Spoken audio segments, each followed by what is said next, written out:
2 days ago, WotC released the D&D Direct 2024.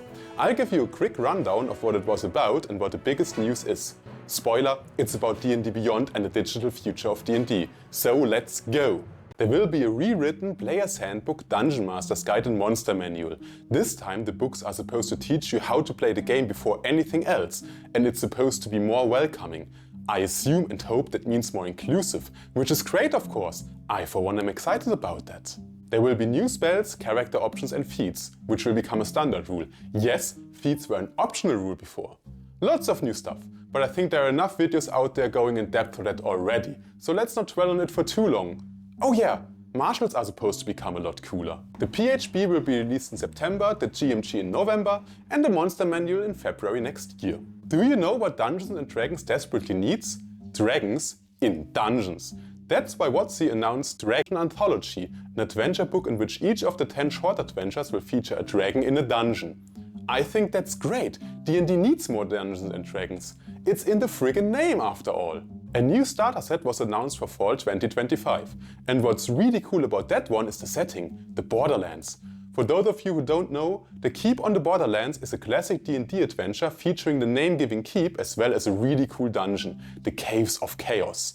I can't wait to see what WotC is gonna do with that classic, since it's already a well-regarded adventure in the OSR community, about which I already made a video in the past. Speaking of old videos, leave a like and subscribe so you don't miss my next video. Maybe do it right now! D&D is pushing the Forgotten Realms. Maybe a bit disappointing for all of you who had hoped for Greyhawk or Eberron. But in late 2025 there will be 2 new books. One for DMs, one for players. Wonder why they split it into 2 books.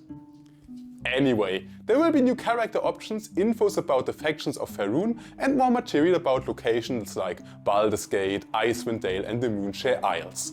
I think that's cool, especially Baldur's Gate is awesome and can really use some extra material. And, well, we all played Baldur's Gate 3 anyway, and we are pretty hyped for it. Oh, by the way, WotC is supporting local game stores and giving them early access to all those books, which I think is an important and awesome move. The PHB will be available on September 3rd in your local game store. We know it from Spaceballs. Merchandise, merchandise, merchandise! WotC is also releasing new merchandise. Lego minifigs and Baldur's Gate 3 magic cards, which are available already and the Legos are coming next week. Not for me, but I think it's cool nevertheless. WotC also announced to work closely with third-party publishers like Kobold Press, MCDM and Free League. Their content will be available on a D&D Beyond marketplace. And I think it's finally time to address the elephant in the room. The digital future of D&D. The new thing that was heavily promoted towards the end of the Direct is called Project Sigil. It will include a dungeon builder integrated into D&D Beyond where you can also use miniatures. Our beloved adventuring party from Baldur's Gate 3 will be included, featuring Karlach, Astarion and the others.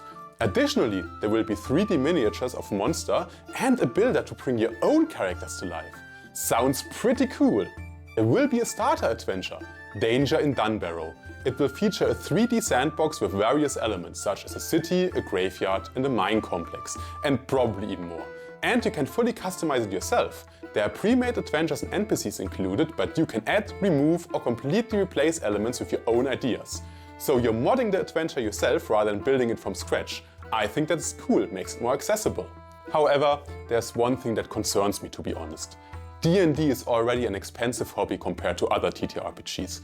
Just buying the 3 core rulebooks as a DM costs around 150 bucks. Then there's the D&D Beyond subscription. And my biggest concern, especially when thinking about D&D being called under-monetized in the past, microtransactions. No specific prices were mentioned and it wasn't explicitly stated that these miniatures or adventures would cost extra.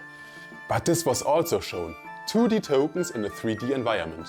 I get the feeling that you might have to buy the cool mini separately. There's also a really awesome golden dragon miniature as a pre-order bonus, so it seems not all miniatures are included in the base price. You can already sign up for the Project Sigil beta for free and it's set to launch this fall. Earlier I briefly mentioned the OSR topic. You can check that one out here. What do you think about Project Sigil? Leave a comment and I'll see you in a bit with the old school rules. I have to take that. Hello? I'm supposed to speak only positively about D&D Beyond? Or what?